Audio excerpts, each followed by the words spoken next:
दोस्तों नमस्कार।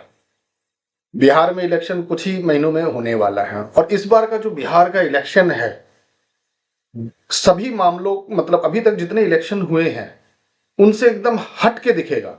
आप बोलेंगे कैसे? कारण मैं आपको कारण बताता हूं कि इस बार पॉलिटिकल पार्टी और उनके नेताओं के साथ साथ इस बार जो चुनाव मैदान में है, एक इवेंट मैनेजमेंट कंपनी जो कि पॉलिटिकल लीडर तैयार करती है, वो भी चुनाव मैदान में उतरी है। आप सही पकड़े, मैं बात कर रहा हूं जनसुराज की, जो कि एक इवेंट मैनेजमेंट कंपनी है जो कि पैसा लेकर नेताओं के लिए, पार्टी के लिए प्रचार करती थी। और उनके जो संस्थापक पीके हैं यानी कि प्रशांत किशोर जी, उनका दावा है कि उनकी कंपनी और वो अभी तक भारत में कई पीएम और सीएम बना चुके हैं। जबकि सच्चाई तो ये है कि किसी भी कंपनी का काम एक कॉन्ट्रैक्ट बेसिस पर पैसा लेकर और जो कॉन्ट्रैक्ट दिया गया है उस काम को करना होता है। अब पॉलिटिकल इवेंट वाली जो कंपनी है उनका काम क्या होता है कि डाटा इकट्ठा करना, सोशल मीडिया पर बैनर, स्लोगन और जो सोशल मीडिया की मार्केटिंग है ये करना होता है, जिससे कि लोगों के नजर के सामने में और दिमाग पर ज्यादा से ज्यादा असर डाला जा सके और पहुंचा जा सके, यानी कि सोशल मीडिया के थ्रू एक स्ट्रेटजी बनाना। अब मुझे ये नहीं समझ में आ रहा है कि क्या एक कंपनी जो कि इवेंट मैनेजमेंट वाली है, वो एक आंदोलन के रूप में जो तैयार हुई पार्टी है उससे अपने आप को तुलना कर सकती है, उसके सामने में खड़ी हो सकती है। कारण चुनाव और एक बिजनेस दोनों अलग अलग चीज है।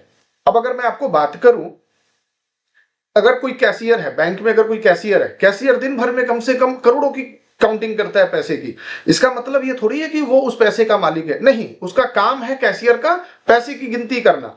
उसी प्रकार एक इवेंट मैनेजमेंट जो कि पॉलिटिकल इवेंट मैनेजमेंट होता है, उसका काम होता है वोटों की गिनती करना, उसके आंकड़े को इकट्ठा करना और उसके हिसाब से स्ट्रेटजी बनाना। नेता बनाना नहीं है, क्योंकि जो भी नेता है वो अपनी खुद की पहचान के कारण है, वो धरातल पर लोगों के सामने में नेता बनकर उपस्थित होते हैं, मौजूद होते हैं, वही नेता होता है। ये तो वही वाली बात हो गई जो इस बार प्रशांत किशोर की अगर आप देखेंगे उनकी कंपनी में जो जनसराज नामक कंपनी है, सॉरी पार्टी है, उसमें देखेंगे कौन बन रहा है, वहां नेतागिरी करने कौन गए हैं?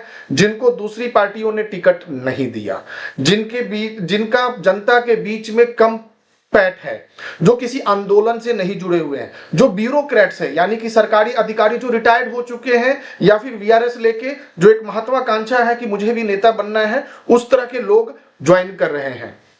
अब मुझे ये बताइए कि पीके एक ऐसी कंपनी चला रहे हैं जिसमें कि वो बिहार के उन लोगों को जो नया नया पैसा भी कमाए हैं और इस तरह के लोग जो कि उपेक्षित हैं दूसरे पार्टियों से, जनता उनको स्वीकार नहीं की है आज तक। नतीजतन क्या हो रहा है कि आप पीके की कंपनी में घुसिए और वहां से नेता बनकर निकलिए। ये तो वही वाली बात हो गई जो बीजेपी पर हमेशा एक आरोप लगता है कि बीजेपी में कोई भी भ्रष्टाचारी घुसे और इधर से वो पाक साफ होकर निकल जाए। और लोगों के मन में क्या है? एक उम्मीद कि पीके की कंपनी यानी कि सॉरी पार्टी जनसुराज को ज्वाइन करने से आम आदमी पार्टी का दिमाग में कॉन्सेप्ट आता है कि दिल्ली में जिस प्रकार से आम आदमी पार्टी ने इतनी जल्दी अपने आप को स्टेब्लिश कर लिया, अरे आम आदमी पार्टी का सिचुएशन अलग था। कारण वो एक कंपनी नहीं था, वो जनता के द्वारा खड़ा किया गया एक आंदोलन था, वो आंदोलन के रूप में तैयार किया हुआ पार्टी था, आंदोलन से निकला हुआ पार्टी था। जबकि पीके खुद एक इवेंट मैनेजमेंट के कंपनी के मालिक हैं और इवेंट मैनेजमेंट चला रहे हैं। उन्होंने क्या किया? वो एक गाड़ी से निकले हैं और उस गाड़ी में बैठते जाइए और नेता बनते जाइए।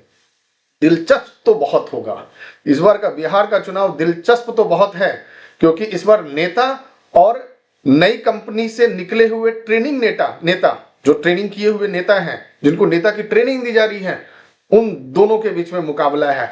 देखते हैं आगे होता है क्या।